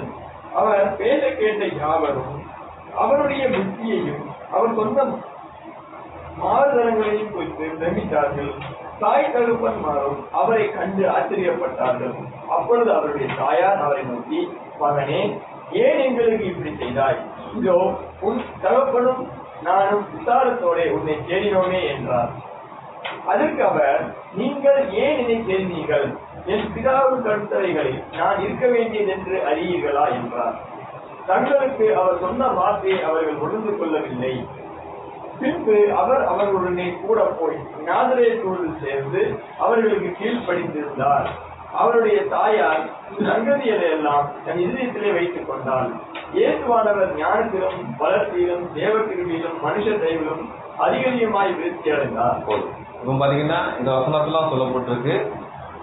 மரியாதை யோசேப்பும் இங்க வந்துட்டு என்னங்க 12 வருஷம் இருந்ததாக சொல்லப்பட்டிருக்கு. இயேசு கிறிஸ்துக்கு என்னது 12 வயது. 12 வயதுலாம் அங்கே இருக்காங்க சொல்லப்பட்டிருக்கு. அப்போ 12 வயது எங்க போயிருக்காங்க? எருசலேமில் பண்டிகைக்கு போயிருக்காங்க. சரியா? பண்டிகைக்கு போகும்போது பார்த்தீங்கன்னா அங்கே இருந்துட்டாங்கன்னு சொல்லப்பட்டிருக்கு. அப்போ பார்த்தீங்கன்னா அவங்க தேடிக்கிட்டே போறாங்க, அப்படிதானே? அப்போ இயேசு கிறிஸ்து மரியாளுக்கும் அவங்க யோசேப்புக்கும் வேற பிள்ளைகள் இருந்திருந்தா என்ன பண்ணுறது? பண்டிகை நாட்கள்ல இயேசுவும் அவரோட சகோதரரும் என்ன பண்டிகைக்கு போயிருந்தாங்கன்னு சொல்லியிருக்கணும், அப்படிதானே? ஆனா அப்படி சொல்லலை. இயேசுவும் அவர் தாயாரும் அவங்க தகப்பனார் தான் போயிருக்காங்க. போயிட்டு அங்கே வரமுடியல, பிள்ளையை காண்கிறோம். 3 நாள் கழிச்சு அங்கே பிள்ளையை தேடுறாங்க. அதுக்கப்புறம் போய் எடுத்துறாங்க. தாய் தகப்பனுக்கு கீழ்ப்படிந்தே இருந்தாருன்னு சொல்லி இங்கே சொல்லப்பட்டிருக்கோம். அப்போ இங்கே பார்த்தீங்கன்னா இயேசு கிறிஸ்துக்கு சகோதரர் இருந்தாங்கன்னா அவங்களே என்ன செய்திருப்பாங்க? கூட்டி கொண்டு போயிருப்பாங்க. ஆனால் இங்கே அங்கே சொல்லப்படல. இங்கே இயேசு கிறிஸ்து மட்டும்தான் அங்கே சொல்லப்பட்டிருக்கு. இந்த 12 வருஷத்துல வேற குழந்தைகள் பிறந்ததுக்கு வாய்ப்பு இருக்குல்ல? அவங்க வாழ்ந்துருந்தாங்கன்னா. ஆனால் அப்படி வாழ்ந்துருப்பாங்க. அவங்களுக்கு என்ன செய்த குழந்தை பாக்கியம் அந்த பிளாக்கியத்தை தேவையிட்டு கொடுக்கல. அப்போ இயேசு கிறிஸ்து ஒருவர் மட்டும் தான் இங்கே 12 வருஷத்துக்கு இடையில எந்த குழந்தையுமே அவங்களுக்கு இல்லைன்னு பார்க்கணும். அது இந்த வசனத்தை வந்து இன்னும் புரிஞ்சுக்கலாம்னு பார்க்கணும். சரி, அதுக்கப்புறம் ஒரு ஆதாரத்தை பார்க்கலாம். யோவான் 19ஆம் அதிகாரம் 25 முதல் 27 வருஷம் வரை படிக்கலாம். யோவான் 19ஆம் அதிகாரம் 25 முதல் 27 வரை. இயேசுவின் சிலுவையின் அருகே அவருடைய தாயும் அவருடைய தாயின் சகோதரி கிளையோப்பா மரியாளும் மகதலேனா மரியாளும் நின்று கொண்டிருந்தார்கள். அப்பொழுது இயேசு தம்முடைய தாயையும் அருகே நின்ற தம்முடைய அன்பாயிருந்த சீஷனையும் கண்டு தம்முடைய தாயை நோக்கி, ஸ்திரீயே, அதோ உன் மகன் என்றார். பின்பு அந்த சீஷனை நோக்கி, அதோ உன் தாய் என்றார். அந்நேரம் முதல் அந்த சீஷன் அவளை தன்னிடமாய் ஏற்றுக்கொண்டான். அந்த சீஷன் யாரு? யோவான் பாப்போம். சரியா? இப்போ வந்து இயேசு கிறிஸ்துக்கு கூட பிறந்த சகோதரர்கள் இருந்துட்டாங்கன்னா அவர் மறிக்க முடிச்சு யார்கிட்ட ஒப்படைச்சிருக்கணும்? அவர் சகோதரர்கள் தான் ஒப்படைச்சிருக்கணும். அப்படி பார்த்தீங்கன்னா இங்கே யாரும் பார்த்தீங்கன்னா யோவான்கிட்ட ஒப்படைக்கிறார். அப்போ யோவான் யாருன்னு பார்த்தீங்கன்னா இயேசு இருக்காருல்ல, இயேசுக்கு அவருடைய சித்தி பசங்க தான் யாருன்னு பார்த்தீங்கன்னா யாரு? அந்த யோவான் செபதேயு குமார். உங்க அம்மா பேர் யாரு? சொல்லோமி. சரியா? அப்போ பார்த்தீங்கன்னா இயேசுவின் தாயார் இருக்காங்களே, தாயாருடைய சகோதரி, கூட பிறந்த சகோதரியா இருக்கலாம், இல்லாட்டினா சித்தி பிள்ளைகளா இருக்கும். அவங்க தான் அவங்களுடைய. அதனால அப்போ வந்துட்டு சித்தி பிள்ளைகளுடைய யோவான் இவருக்கு யார் வேணும்? சகோதரர். அந்த அடிப்படையில் என்ன செய்யறான்னு பார்த்தீங்கன்னா அவர்கிட்ட கொடுக்குறான்னு பார்க்கும். அதனும் பிரச்சனை மத்தேயு 27:56. மத்தேயு 27ஆம் அதிகாரம் 56ஆம் வசனம். அவர்களுக்குள்ளே மகதலேனா மரியாளும் யாக்கோபுக்கும் யோசேப்புக்கும் தாயாகிய மரியாளும் செபதேயுவின் குமாரனுடைய தாயும் இருந்தார்கள். அவர் செபதேயின் குமாரன், என்ன செபதேயின் குமாரனே தாய் தான். அவங்க சொல்லாமே அவங்க இருக்காங்க. அவங்க கூட யார் இருக்கான்னு பார்த்தீங்கன்னா யோவான் இருக்காரு. அப்போ தான் அவங்ககிட்ட சொல்றாங்க, நான் வந்துட்டு எந்த தாயும் எழுதுவாங்கன்னா மகன் இருக்கா, மகன் பார்த்துக்குருவான்னு சொல்லியிருப்பாங்க. இப்போ மகன் இருக்கிற அவருடைய தகப்பன் இறந்துருக்கிறாரு. அப்போ மகன் தான் அவர்களுக்கு பதவியாக இருக்காரு. இப்போ இறக்க முடிச்சு அவங்க தவிக்கிறாங்க. அப்போ எடுத்துறாரு, நான் மட்டும் மகன் இல்லை, இதுவும் ஒரு மகன் தான். ஏன்னா மகன் தானே யார் இருக்காங்க, யோவான் அவருக்கு மகன் தான். அப்போ வந்து அவருடைய சகோதரி புத்திரர், அதனால அவர் மகன் சொல்லி அங்கே விடுறான்னு பார்க்கணும். சரியா? அப்போ அவருடைய தாயின் சகோதரி வந்துக்கிட்டு பார்த்தீங்கன்னா யாரும் பார்த்தீங்கன்னா கிளியப்பா மரியா இருக்காங்க. அதுக்கப்புறம் பார்த்தீங்கன்னா மரியாள் இருக்காங்க. அப்போ சிலுவையில் ஒரு மரியாள் இருக்காங்க பார்த்தீங்களா, அந்த மரியாளுக்கு பிறந்ததான் யாரும் பார்த்தீங்கன்னா யாக்கோப்பு யோசே அங்கிறவர் யாருக்குன்னா இவங்களுடைய தான். அப்போ அது இயேசு கிறிஸ்துவனுடைய சித்தி பசங்க யாருன்னு பார்த்தீங்கன்னா இந்த யாக்கோப்பு யோசே இவங்கெல்லாம் அவங்க சித்தி பசங்க. அதனால தான் சொல்கிறாங்க. இப்போ பார்த்தீங்கன்னா நம்ம இருக்கிறவங்க முன்னாடி இப்போ உள்ள விட்டுருங்க, இப்போ யாராட்டையும் கேட்டீங்கன்னா இதுக்கு சித்தப்பா போங்க, எங்கள் சித்தி போயிருப்பாங்க. அந்த ஒரு 50 வருஷத்துக்கு முன்னாடி 25 வருஷத்துக்கு முன்னாடினா இது யாருன்னா சித்தப்பா பையனை எனக்கு சொல்லுவாங்க என் தம்பி, சித்தப்பா வந்து என் தம்பி, சித்தி பையனை பார்த்தீங்கன்னா எனக்கு தெரியாது என் தங்கச்சி, என் தம்பி அப்படின்னு தான் உரிமையாக சொல்லுவாங்க இல்லையா, என் சித்தப்பா பையன் அப்படி இப்படின்னு சொல்ல மாட்டாங்க. தம்பின்னு எப்படின்னு கேட்டால் தான் உடற்பிறந்த தம்பியா சித்தப்பா விலக்கி கொடுப்பாங்க. அப்போ சித்தப்பா பையன் சித்தி பிள்ளைகள் எல்லாம் தம்பி தங்கின்னு தான் சொல்லுவாங்க, அப்படிதான் இது பண்ணுவாங்க. அந்த கணக்கில் தான் என்ன பண்ணுறாங்க பார்த்தீங்கன்னா அவங்க சொல்லிட்டாங்க. அப்போ வந்துட்டு அந்த செபதேயின் குமாரன் யாரும் பார்த்தீங்கன்னா சோலோமே அப்படின்னு அவங்களுக்கு பிறந்தது தான் யாக்கோப்பு யோவான். இவங்களும் யாரும் பார்த்தீங்கன்னா இயேசு கிறிஸ்துவுக்கு சகோதரர்கள், சித்தி பசங்க எங்களுக்கு சொல்லப்படுது. நம்ம அதை கூட நம்ம படிச்சிடலாம். மார்க்கு சுவிசேஷம் 15ஆம் அதிகாரம் 40ஆம் வசனம். மார்க்கு 15ஆம் அதிகாரம் 40ஆம் வசனம். சில ஸ்திரீகளும் தூரத்திலிருந்து பார்த்துக் கொண்டிருந்தார்கள். அவர் கலிலேயாவில் இருந்தபோது அவருக்கு பின் சென்று ஊழியம் செய்து வந்த மகதலேனா மரியாளும் சின்ன யாக்கோபுக்கும் யோசேக்கும் தாயாகிய மரியாளும் சலோமே என்பவளும். இப்போ பார்த்தீங்கன்னா அங்கே படித்தோம்ல யாக்கோப்பு யோசேப்பு சகோதரன் சொல்லி அவங்க யாரோடைய பிள்ளைன்னு பார்த்தீங்கன்னா மரியாள். மரியாளும் சின்ன யாக்கோப்புக்கும் யோசேக்கும் தாயாக மரியாளும் இருக்கும். அப்போ பார்த்தீங்கன்னா ஒரு நம்ம வீட்டில் ஒரு இன்பமோ துன்பமோ ஆரம்பிச்சு நம்ம முன்னாடி யார் வருவாங்க, நம்ம வீட்டில் ரொம்ப ஏன்னா சொந்தக்காரங்க தான் வருவாங்க, அப்படி தானே? இப்போ வந்து ஒரு மரணமோ இல்லாட்டினா வீட்டில் ஒரு சந்தோஷமான காரியங்கள்னா திருமண காரியம்னா நம்ம உடன் பிறந்த சகோதரர் சித்தப்பா பிள்ளைகள் சித்தி பிள்ளைகள் தான் நம்ம வீட்டில் இருந்தாலே வரும், அப்படி தானே? அதே மாதிரி இவருக்கு நடக்க ஒரு இன்சிடென்ட்ல பார்த்தீங்கன்னா அவர் சிலுவை மரணத்தில் யார் அவங்க கூட இருக்காங்கன்னா மரியாளுக்கு கூட பிறந்த சகோதரிகள், அதை சித்தி பிள்ளைகளோ பெரிய பிள்ளை அவங்க வந்து எழுந்துறாங்க, அவங்களுக்கு உறுதுணையாக நிற்காங்க. இருக்க பட்சத்தில் அவங்க இது பண்ணுறாங்க பார்க்கணும். அப்போ பார்த்தீங்கன்னா சோலோமி அப்படின்னு பார்த்தீங்கன்னா யாருன்னா அது செபதேயின் குமார் யோவானுக்கும் யாக்கோப்பும் தாயார் தான் சோலோமி, இவங்க வர்றாங்க. இதுவும் யாரும் பார்த்தீங்கன்னா மரியாளுக்கும் சகோதரின்னு பார்க்கணும். அவங்களுடைய சித்தி பிள்ளைகளாக இருக்கலாம், இல்லாட்டும் உடன் பிறந்த சகோதரியாக கூட இருக்கலாம், சரியா? ஆனால் அந்த மரியாள் யாரும் பார்த்தீங்கன்னா அவங்க வந்துட்டு சித்தி பிள்ளைகளாக இருக்கணும். அந்த சித்தி பிள்ளைகள் பிறந்தா சின்ன யாக்கோப்பும் யோசைக்கு தாயார் இருக்கும், அவங்க தான். ஏன்னா ஒரே வீட்டில் 2 பேர் இருக்காங்க, 2 மரியாள் இருக்க முடியாதுல்ல. அப்படி பார்த்தீங்கன்னா இந்த பேருன்ற அர்த்தம் பற்றி பார்த்தீங்கன்னா அந்த மரியாள் அவங்க சித்தி பிள்ளையாக இருக்கிறதுக்கு வாய்ப்பு இருக்குன்னு பார்க்கும். அதுக்கப்புறம் படிச்சுலாம் மார்க்கு 16:1. மார்க்கு 16ஆம் அதிகாரம் 1ஆம் வசனம். ஓய்வு நாளான பின்பு மகதலேனா மரியாளும் யாக்கோபின் தாயாகிய மரியாளும் சலோமே என்பவளும் அவருக்கு சுகந்த வர்க்கம் படி அவைகளை வாங்கி கொண்டு இப்போ பார்த்தீங்கன்னா இயேசு கிறிஸ்துக்கு அந்த மரித்த சரீரத்துக்கு அந்த பரிமாணத்தை ஊற்றுற போகிறாங்க. அந்த காரியம் பண்ணுறதெல்லாம் யார் பண்ணுவாங்க, குடும்பத்தார் தான் பண்ணுவாங்க, அப்படிதானே? அப்படி இருக்க பார்த்து பார்த்தீங்கன்னா யார் பண்ணுறாரு பார்த்தீங்கன்னா மரியாளும். மரியாள்னா யார், இயேசுவின் தாயாரும் மரியாளும், மதுரையும் மரியாளும், யாக்கோப்புக்கும் தாயாரும் மரியாளும் சொல்லாமே இருக்காரு. இப்போ என்னன்னா தாய் போல, ஆனால் பார்த்தீங்கன்னா அவங்க உறவு முறையில் போகிறாங்க. யாக்கோப்பு தயாரும் மரியாளும் இருக்கு. அப்போ யாக்கோப்பு தயாரினா யாக்கோப்புன்னா வந்து யாருன்னா யாக்கோப்பு யோசைக்கு சிமோன் என்பவருடைய தாயை தான் மரியாள் பார்க்கும். இன்னொரு இடம் சோலோமே அப்படின்னு பார்த்தோம்னா இவங்க யாரும் பார்த்தீங்கன்னா இன்னொரு யாக்கோப்பு இருக்காங்க, செபதேயின் குமாரன் யாக்கோப்பு யோவான் இருக்காங்கல்ல, அவங்களுடைய தாயார் யாருன்னு பார்த்தீங்கன்னா சோலோமே. இவங்களும் அவங்களுடைய சகோதரி என்று சொல்லப்படுதுன்னு பார்க்கும். சரி, அப்போ யோவான் யாரு அப்படின்னு பார்த்தீங்கன்னா யோவான் யார் என்றால் தன்னுடைய இயேசு கிறிஸ்துவின் தாயின் சகோதரியான புத்திரன் பார்க்கணும். இவங்க என்னது யோவான் யாக்கோப்பு. இவங்க யார் பார்த்தீங்கன்னா இயேசு கிறிஸ்துவனுடைய சகோதரர்கள், இயேசு கிறிஸ்துவின் தாயின் சகோதர புத்திரன் என்று பார்க்குறோம். இப்போ அதை கூட எடுத்துலாம் நம்ம பார்த்துடலாம் அவங்க சகோதரன் சொல்லி. யோவான் 7ஆம் அதிகாரம்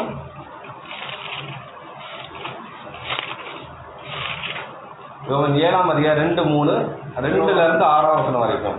7ஆம் அதிகாரம் 2ஆம் வசனம். யூதருடைய கூடார பண்டிகை சமீபமாய் இருந்தது. அப்பொழுது அவருடைய சகோதரர் அவரை நோக்கி, நீர் செய்கிற கிரியைகளை உம்முடைய சீஷர்களும் பார்க்கும்படி இவ்விடம் விட்டு யூதேயாவுக்கு போம். பிரபலமாய் இருக்க விரும்புகிற எவனும் அந்தரங்கத்திலே ஒன்றையும் செய்ய மாட்டான். நீ இப்படிப்பட்டவைகளை செய்தால் உலகத்திற்கு உண்மை வெளிப்படுத்தும் என்றார்கள். அவருடைய சகோதரரும் அவரை விசுவாசியாதபடியினால் இப்படி சொன்னார்கள். இயேசு அவர்களை நோக்கி, என் வேலை இன்னும் வரவில்லை, உங்கள் வேலையோ எப்பொழுதும் ஆயத்தமாயிருக்கிறது. அப்போ அந்த சகோதரர் யாரும் பாத்தீங்கன்னா அந்த யோவான் யாக்கோபு தான் அவரோட சகோதரன் பார்க்கணும். அதுல 10ஆம் வசனம் படிங்க. 10ஆம் வசனம். அவருடைய சகோதரர் போன பின்பு அவர் வெளியரங்கமாய் போகாமல் அந்தரங்கமாய் பண்டிகைக்கு போனார். அப்ப இந்த சகோதரர் யாரும் பாத்தீங்கன்னா யோவான் யாக்கோபு, அவர் சலோமியின் புத்திரர்கள். இவர் தகப்பன் யார் பாருங்க, செபதேயுன்னு பார்க்கணும் அவங்களுடைய சகோதரன் சொல்றது. அதுக்கப்புறம் படிச்சலாம் யோவான் 2ஆம் அதிகாரம் 11-12. யோவான் 2ஆம் அதிகாரம் 11-12 வசனங்கள். இவ்விதமாக இயேசு இந்த முதலாம் அற்புதத்தை கலிலேயாவில் உள்ள கானா ஊரிலே செய்து தம்முடைய மகிமையை வெளிப்படுத்தினார். அவருடைய சீஷர்கள் அவரிடத்தில் விசுவாசம் வைத்தார்கள். அதன் பின்பு அவரும் அவருடைய தாயாரும் அவருடைய சகோதரரும் அவருடைய சீஷரும் கப்பர்நகூமுக்கு போய் அங்கே சில நாள் தங்கினார்கள். அவருடைய சகோதரரும் அப்படின்னு சொல்லிருக்கு. அவருடைய சகோதரர் யாருன்னா யோவான் யாக்கோபு. அவங்க சீஷரா இருக்காங்க. இவங்க கூட சேர்ந்து தாயாரு கூட போய் அங்க சேர்ந்து அவங்க இருக்கான்னு பார்க்கும். அப்போ தாயாருக்கு வேற சகோதரியில் இருந்திருந்தா அவங்க கூட போய் தங்கியிருக்கலாம், அப்படிதானே? ஏன் இயேசு கூட இருந்தாங்க? இயேசுக்கு தான் ஒரே மகன், அதனால பாத்தீங்கன்னா அவங்க கூட போறாங்க. அவங்க தாய் சகோதரர் அவங்க கூட இருக்காங்கன்னு பார்க்கணும். சரி, அப்போ வந்து யோவான் யாக்கோபு அவங்களுக்கு சகோதரர், இயேசுக்கு சகோதரர் தானா? இந்த சகோதரன் சொல்லியிருக்கு. இந்த சகோதரன் யாரு? உடன் பிறந்த சகோதரா கூட இருந்திருக்கலாம் அப்படின்னு பார்த்துக்கலாம். அப்போ இதுதான் யோவான் யாக்கோபு நம்ம எப்படி புரிஞ்சுக்கிறது அப்படிங்கிற விஷயத்தை நம்ம பார்த்துக்கலாம், படிக்கலாம். கலாத்தியர் 1ஆம் அதிகாரம் 17-18 வரைக்கும். கலாத்தியர் 1ஆம் அதிகாரம் 17ஆம் வசனம் முதல். எனக்கு முன்னே அப்போஸ்தலர்களானவர்களிடத்திலே எருசலேமுக்கு போகாமலும் அரபிதேசத்திற்கு புறப்பட்டு போய் மறுபடியும் தமஸ்கு ஊருக்கு திரும்பி வந்தேன். 3 வருஷம் சென்ற பின்பு பேதுருவை கண்டுகொள்ளும்படி நான் எருசலேமுக்கு போய் அவனிடத்தில் 15 நாள் தங்கியிருந்தேன். கர்த்தருடைய சகோதரனாகிய யாக்கோபை தவிர அப்போஸ்தலரில் வேறொருவரையும் நான் காணவில்லை. கர்த்தருடைய சகோதரனாகிய யாக்கோபு. அப்ப யாக்கோபு தவிர வேற யாருங்க இது பண்ணல. அவர் யாரு? அப்போஸ்தலன் இருக்கு. அப்ப அப்போஸ்தலன் சொல்லப்படுது. இது யாருன்னா யோவான் யாக்கோபு சொல்லப்படுது. கர்த்தருடைய சகோதரன் இருக்கு. அப்போ யாரு? தோழமை, அவருடைய சித்தி பசங்க. அதனால எனக்கு சகோதரங்கிற விஷயத்த அங்க சொல்லப்படுதுன்னு பார்க்கணும். சரி, அப்போ பாத்தீங்கன்னா இது கலாத்திய டைம்ல சொல்லப்பட்டிருக்கு. அதே கலாத்தியர் 2:9 படிங்க. கலாத்தியர் 2ஆம் அதிகாரம் 9ஆம் வசனம். எனக்கு அளிக்கப்பட்ட கிருபையை அறிந்த போது தூண்களாக எண்ணப்பட்ட யாக்கோபும் ஏபாவும் யோவானும் தாங்கள் விருத்த சேதனம் உள்ளவர்களுக்கு போதும். இப்ப ஏன் இதை படிச்சோம் பாத்தீங்கன்னா, அப்போ பின்னாடிதான் யார் வாராம பாத்தீங்கன்னா பவுல் வந்து வாராரு. கிட்டத்தட்ட ஒரு 10 வருஷத்துக்கு மேலதான் அவர் உள்ள வாரான்னு சொல்றாங்க. பின்னாடி நம்ம பார்க்கலாம். அப்போ பாத்தீங்கன்னா இந்த யாக்கோபு எந்த யாக்கோபா இருக்கலாம் அப்படின்னு பாத்தீங்கன்னா, அது இயேசு சகோதரன் யாக்கோபா இருந்திருக்கலாமான்னு பாத்தீங்கன்னா அப்படி இருக்காது. ஏன்னா அப்போஸ்தலன் சொல்லப்பட்டிருக்கு. பவுல் இருக்கும் போதுல யார் இருக்கான்னு பாத்தீங்கன்னா யாக்கோபு யோவான்னு இருக்காங்க. சரியா? அப்படி இருக்கும் பட்சம் பாத்தீங்கன்னா அந்த யாக்கோபு இந்த சொல்லப்பட்ட முன் சொல்லப்பட்ட யாக்கோபும் இந்த பின் சொல்ல அந்த 2ஆவது அதிகாரம் சொல்லப்பட்ட யாக்கோபும் யாரும் பாத்தீங்கன்னா யாக்கோபு யோவான் அவனுக்கு சொல்றது. இது யாரும் பாத்தீங்கன்னா அவருடைய சகோதரர் என்று சொல்லப்படுதுன்னு பார்க்கணும். அதுக்கப்புறம் படிக்கலாம். மத்தேயு 4ஆம் அதிகாரம் 21ஆம் வசனம். மத்தேயு 4ஆம் அதிகாரம் 21ஆம் வசனம். அவர் அவ்விடம் விட்டு போகையிலே வேறு 2 சகோதரராகிய செபதேயுவின் மகன் யாக்கோபும் அவன் சகோதரன் யோவானும் தங்கள் தகப்பன் செபதேயுவுடனே படவிலிருந்து தங்கள் வலைகளை பழுது பார்த்துக் கொண்டிருக்கிற போது அவர்களை கண்டு அவர்களையும் அழைத்தார். உடனே அவர்கள் அப்ப யார்? செபதேயின் மகன் யாக்கோப்புன்னு சொல்லப்படும். யாக்கோப்பும் யோவான் இருக்கும். யாருன்னா செபதே யாரோ அவங்க அப்பா பேருன்னு சொல்லி சொல்லப்படுதுன்னு பார்க்கும். மத்தேயு 27ஆம் அதிகாரம் 56. மத்தேயு 27ஆம் அதிகாரம் 56ஆம் வசனம்.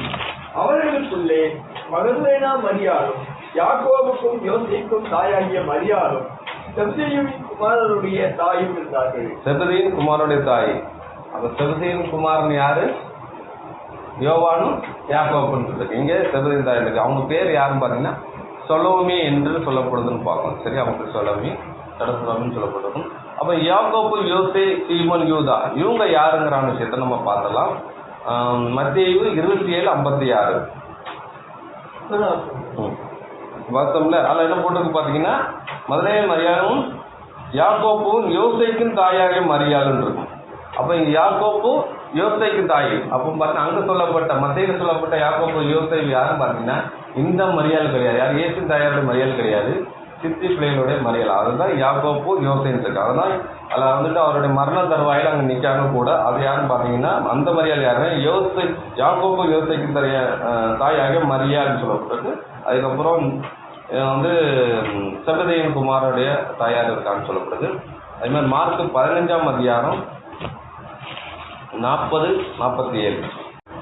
மார்க் 15 சிலர் ஸ்திரீகளும் தூரத்திலிருந்து பார்த்து கொண்டிருந்தார்கள்.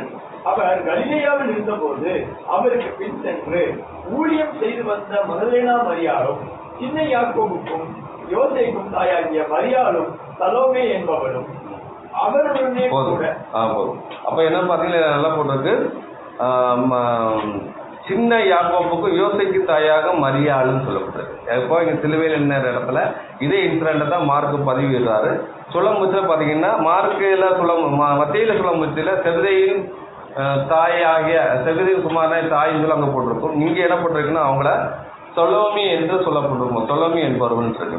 அப்போ வந்து யாக்கோப்பு யோசேக்கு தாய் மரியாதை இருக்கு. அப்போ அங்கே மத்தேயு மார்க்கில் சொல்லும்போதுல யாக்கோப்பு யோசே சகோதரன் சொல்லும்போது பார்த்தீங்கன்னா கூட பிறந்த சகோதரர் கிடையாது, அவங்க சித்தி பிள்ளைகளை தான் அங்கே சொல்லப்படுதுன்னு பார்க்கணும். சரி, அப்போ வந்து கிளியப்பா மரியா அவங்க நான் விஷயம் சொல்றது அவங்க வேற. மரியான்னு பார்த்தீங்கன்னா சின்ன யாக்கோப்பு யோசேக்கு தாய்ன்னு சொல்லப்பட்டிருக்கு. அந்த கிளியப்பா மரியாள் யாருங்கிற விஷயம் பார்க்கலாம். இது யாருன்னு பார்த்தீங்கன்னா இவங்களே என்னென்ன யாருன்னு பார்த்தீங்கன்னா இயேசுனுடைய சித்தி பிள்ளைகள் சொல்லப்படுது. லூக்கா 24:18. லூக்கா 24:18. அவர்களில் ஒருவனாகிய கிளேயோப்பா என்பவன் பிரதியுத்தரமாக, இந்நாட்களில் எருசலேமிலே நடந்தவைகளை அறியாதபடிக்கு நீர் அந்நியரா இருக்கிறீரோ என்றான்.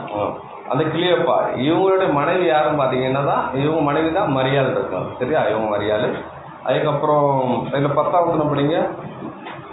லூக்கா 24:10. இவைகளை அப்போஸ்தலருக்கு சொன்னவர்கள் மகதலேனா மரியாளும், யோவன்னாலும், யாக்கோபின் தாயாகிய மரியாளும், இவர்களுடனே கூட இருந்த மற்ற ஸ்திரீகள். மற்ற ஸ்திரீகள்னு பார்த்தீங்கன்னா இங்கே வந்துட்டு இந்த கிளியோப்பா மரியாளும் கூட இருக்காங்க போயிருக்காங்கன்னு பார்க்கணும். அப்போ என்ன சொல்றாங்கன்னு பார்த்தீங்கன்னா அவர் என்ன சொல்றாருன்னா அந்த இயேசு கிறிஸ்து உயிர் திறந்ததை குறித்து ஒரு கிளியோப்பா யார்கிட்ட சொல்றாருன்னா இயேசு கிறிஸ்து சொல்றாரு, எங்கள் ஸ்திரீகள் போய் பார்த்துட்டு வந்தாங்க, உயிர் திறந்துட்டாங்கிற விஷயம் சொல்றாங்க. அந்த ஸ்திரீகளில் ஒருவர் யாருன்னு பார்த்தீங்கன்னா இவங்க மனைவி யார் போயிருக்காங்க போயிட்டு வந்திருக்காங்க. உங்க மனைவி யாருன்னு பார்த்தீங்கன்னா அவங்க வந்து உறவு முறையில் ஒருத்தர்னு பார்க்கணும். அதில் 22. அது 22. 24:22. ஆனாலும் எங்கள் கூட்டத்தை சேர்ந்த சில ஸ்திரீகள் அதிகாலமே கல்லறையிலிருந்து போய் அவர்களுடைய சரீரத்தை காணாமல் திரும்பி வந்து அவர் உயிரோடு இருக்கிறார் என்று சொன்ன தேவதூதரை தரிசித்தோம் என்று சொல்லி இயேசு சொல்றாரு. யாரு? கிளியோப்பா அவங்க பேசுறாரு. சில ஸ்திரீகள்னு பார்த்தீங்கன்னா அவரோட மனைவி போய் பார்த்து வந்திருக்காங்க. அதான் சில ஸ்திரீகள் சொல்றாரு பார்க்கும். அப்போ அந்த கிளியோப்பா மரியா யாருன்னு பார்த்தீங்கன்னா இவரும் எனக்கு பார்த்தீங்கன்னா இயேசு கிறிஸ்துவோடைய சகோதரருடைய புத்திரவங்க சித்தி பிள்ளைகள் பார்க்கும். அவங்க நினைச்சாங்க அங்கே இருக்கான்னு பார்க்கணும். அப்போ யூதான்னு சொல்லப்படுற நம்ம படிக்கும் பட்சம் பார்த்தீங்கன்னா யாக்கோப்பு யோசேக்கு தாய் யூதான்னு சொல்லப்படுது. அந்த யூதா யாருங்கிற விஷயத்த வந்து பார்க்க போகிறோம். படிச்சிடலாம். யோவான் 14:22. யோவான் 14:22. காரியோ தள்ளாத யூதா என்பவன் அவரை நோக்கி, ஆண்டவரே, நீர் உலகத்துக்கு உண்மை வெளிப்படுத்தாமல் எங்களுக்கு உண்மை வெளிப்படுத்த போகிற காரணம் என்ன என்றான். அப்ப பாத்தீங்கன்னா இந்த காரியத்தெல்லாம் யூதா யாருன்னு பாத்தீங்கன்னா இயேசு கிறிஸ்துவோட சித்தி பசங்க தான் இவரு பார்ப்போம். பின்னாடி இருக்கிறாரு இவரும் அவருடைய இயேசு கிறிஸ்து சீசன் ஆகி இவரு என்ன பண்றோம் பாத்தீங்கன்னா யூதங்கள் நிருபங்கள் எழுதுறாரு. இவங்க வந்து பாத்தீங்கன்னா சுவிசேஷ பணியில கூட இவங்க வந்து இணைஞ்சு கொள்றாங்கன்னு பார்க்கும். அது கூட படிச்சிடலாம். அப்போஸ்தலர் நடபடிகள் 1ஆம் அதிகாரம் 13ஆம் வசனம். அப்போஸ்தலர் நடபடிகள் 1ஆம் அதிகாரம் 11ஆம் வசனம். கலிலேயராகிய மனுஷரே 1:13 அவர்கள் அங்கே வந்தபோது மேல் வீட்டில் ஏறினார்கள். அதில் பேதுருவும் யாக்கோபும் யோவானும் அந்திரேயாவும் பிலிப்பும் தோமாவும் பர்த்தலோமியுவும் மத்தேயுவும் அல்பேயுவின் குமாரனாகிய யாக்கோபும் செலோத்தே என்னப்பட்ட சீமோனும் யாக்கோபின் சகோதரனாகிய யூதாவும் இந்த யாக்கோபு சகோதரன் யூதா யாருன்னா சின்ன யாக்கோபு யோசேப்பின் தாய், அவங்களுக்கு இன்னும் சகோதரர் யூதா. இந்த யூதாவும் எடுக்கிற மாதிரி சீசராக சேர்ந்துருக்கேன்ப்பா. அப்போ இதில் நல்லா போட்டிருக்கு யாரு, சீமோனுக்கும், அதாவது யாக்கோபின் சகோதரனாகிய யூதாவுக்கும் சொல்லி சொல்லப்பட்டிருக்கு, சகோதரன் இருக்கு. அப்போ அங்கே மேற்கொள்ளப்பட்ட அந்த யாக்கோபு, யோசே, அதுக்கு சீமோன், யூதா யாருன்னு பார்த்தீங்கன்னா ஏசுக்கு உடன்பிறந்த சகோதரர் கிடையாது, சிறு பிள்ளைகள். அதில் விஷயத்தை அவங்க சொல்லப்படும் பார்க்கும். யூதா 1:1 படிங்க. யூதா 1ஆம் அதிகாரம் 1ஆம் வசனம். இயேசு கிறிஸ்துவினுடைய ஊழியக்காரனும் யாக்கோபினுடைய சகோதரனுமாய் இருக்கிற யூதா பிதாவாகிய தேவனாலே பரிசுத்தமாக்கப்பட்ட போதும். அப்போ யாரு யாக்கோபு சகோதரனாகி யூதான்னு சொல்லி திருவிழத்தில் படிக்கும் பார்த்தீங்கன்னா இயேசுவின் சகோதரனாகிய யூதாங்கிறான்னு சேர்த்து அது சொல்லப்படும், சகோதரன் யூதான்னு சொல்லி. அப்போ இந்த யூதா யாருன்னு பார்த்தீங்கன்னா யாக்கோபின் சகோதரன் சொல்லப்படும் பார்க்கணும். அப்போ நம்ம படித்த வசனங்கள் என்ன பார்த்தீங்கன்னா யாக்கோபு அந்த சொல்லப்பட்டது இயேசு கிறிஸ்துவின் உடன்பிறந்த சகோதரர்கள், அந்த சிறு பிள்ளைகள் தான் அங்கே சொல்லப்படுது. அப்போ யாக்கோபுக்கும் யோவானுக்கு தாய் யாருன்னு பார்த்தீங்கன்னா செபெதேயின் மகன் அப்படின்னு சொல்லிட்டு அவங்க தான் அம்மான்னு பார்க்கும். அதாவது மத்தேயு 27:56 செபெதேயின் தாய் என்று சொல்லப்பட்டிருக்கு. மார்க் 15:40-47 அவங்கள செபெதேயின் மனைவி பேர் சாலோமி என்று சொல்லப்பட்டிருக்கு. அதில் மார்க் 16:1 சொல்லப்பட்டிருக்குன்னு பார்க்கணும். அப்போ சின்ன யாக்கோபுக்கு யோசேக்கு தாய் யாருன்னு பார்த்தீங்கன்னா தாய் பார்த்தீங்கன்னா அவங்களுக்கு வந்து மரியாள்னு சொல்லப்பட்டிருக்கு. அவங்க யோவான் 19:25, மத்தேயு 27:56, மார்க்கு 15:40-47, லூக்கா 24:10 இந்த விஷயங்கள்லாம் எனக்கு சொல்லப்பட்டிருக்குன்னு பார்க்கணும். அதே மாதிரி யோவான் 19:26 இயேசு கிறிஸ்துவை யார்கிட்ட ஒப்படைக்காருன்னு பார்த்தீங்கன்னா இதோ உன் மகன், இதோ உன் தாய்கள் ஒப்படைக்கிறாரு. யார்கிட்ட ஒப்படைக்காருன்னு பார்த்தீங்கன்னா யோவான்கிட்ட ஒப்படைக்காரு. ஏன்னா யோவான் அவருடைய சகோதரனுக்கு பேர், அதனால் அவர்கிட்ட ஒப்படைக்காரு பார்க்கும்.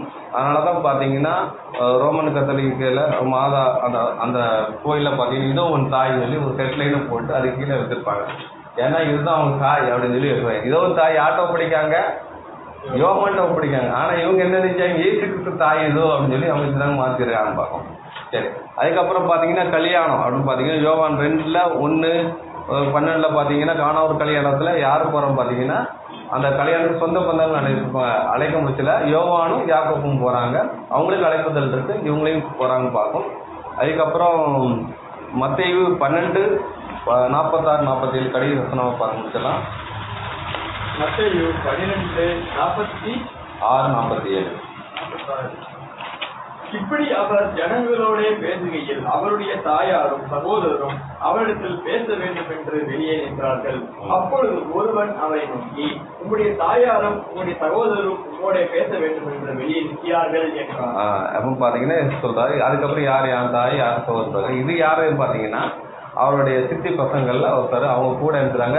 உதவிக்கு யாரும் இல்லை, அதனால பார்த்தீங்கன்னா அவங்க சித்தி பிள்ளையை கூப்பிட்டு வராங்க. ஏசு கிறிஸ்துக்கு உடன் பிறந்த சகோதரி இருந்தாங்கன்னா அவங்கள கூப்பிட்டு வந்திருப்பாங்கன்னு. அப்படி பார்த்து வேத வசனங்கள் அழைச்சி ஆராய்ச்சியில் பார்த்தீங்கன்னா ஏசு கிறிஸ்துக்கு உடன் பிறந்த சகோதரர் யாருமே கிடையாது. அங்கே சொல்லப்பட்டது யாருன்னு பார்த்தீங்கன்னா அங்கே சித்தி பிள்ளைகளாக சொல்லப்பட்டிருக்கு. அது வசன ஆதாரத்தோடு நம்ம பார்த்தோம். அங்கே சொல்லப்பட்ட அந்த யாக்கோபு, யோசே, சீமோன் யாருன்னு பார்த்தீங்கன்னா அவங்க சித்தி பிள்ளைகள் தவிர இவர் உடன் பிறந்த சகோதரர் கிடையாது. அப்போ வந்துட்டு மரியாளுக்கும் யோசேப்புக்கும் பிறக்கலை, அவர் வளர்ப்பு தாய் தகப்பனா இந்த உலகத்தில் வாழ்ந்தாங்கன்னு பார்க்கும். அதான் இதான் சொல்லப்பட்டு பார்க்கும். இவனோட பொறுமையோடு கேட்டவங்க தேவன் ஆசிரியப்பதாக. சந்தைகள் ஏதாவது இருக்குதா படத்தில்? இல்லை, ஏன்னா வசன ஆதாரத்தோடு நம்ம பார்த்தனால சந்தைகள் வரலன்னு பார்க்கணும். இவனோட பொறுமை தேவனாவே ஆசிரியப்பதாக.